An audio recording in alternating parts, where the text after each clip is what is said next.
బడి మా ఊరి బడి మా అత్త సొమ్ము అల్లుడు దానం చేసినట్లు. అర్థం: ఒకరు కష్టపడి సంపాదించిన దానిని మరొకరు తమ సొంతలాగా ఇతరులకు పంచిపెట్టి గొప్పలు చెప్పుకోవడం అనే అర్థంలో ఈ సామెతను వాడుతాం.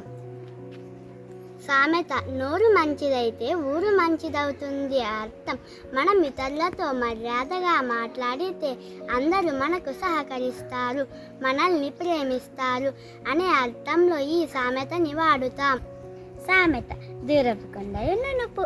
అర్థం: ఏదైనా వస్తువు దూరం నుంచి చూసినప్పుడు చాలా బాగున్నట్లు అనిపిస్తుంది, కానీ దగ్గరికి వెళ్ళి చూస్తే కానీ అందులోని కష్టాలు తెలియవు అనే అర్థంలో ఈ సామెతను వాడుతాం. సామెత: చేతుల కాలక ఆకులు పట్టుకున్నట్లు. అర్థం: జరగాల్సిన నష్టం అంతా జరిగిపోయాక ఆ తర్వాత జాగ్రత్తలు తీసుకోవడం వల్ల ఎలాంటి ప్రయోజనం ఉండదు అనే అర్థంలో ఈ సామెతని వాడుతాం. సామెత: కుక్క తోక పట్టుకుంటే గోదావరి ఈదినట్లు. అర్థం: ఆపదలో ఉన్నప్పుడు సరైన ఆధారం లేని వ్యక్తితో నమ్ముకొని బయటపడాలి చూడటం వంటిది అనే అర్థంలో ఈ సామెతను వాడుతాం. సామెత: 6 నెలల సావాసం చేస్తే వారు వీరవుతారు, వీరు వారవుతారు. అర్థం: ఎవరితోనైనా ఎక్కువ కాలం కలిసి ఉంటే వారిలోని అలవాట్లు, గుణాలు మనకు కూడా వస్తాయి అనే అర్థాన్ని ఈ సామెతలో వాడుతాం.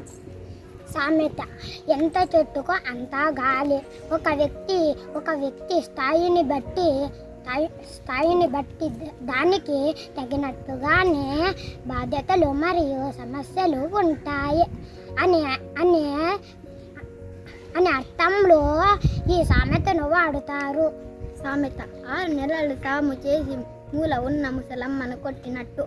అర్థం: చాలా కాలం పాటు కష్టపడి విద్యను నేర్చుకొని దాన్ని సరైన చోట ప్రదర్శించకుండా అనవసరమైన చోట చూపించడం అనే అర్థంలో ఈ సామెతను వాడుతాం. పిల్లికి చెలగాటం, ఎలకకు ప్రాణ సంకటం.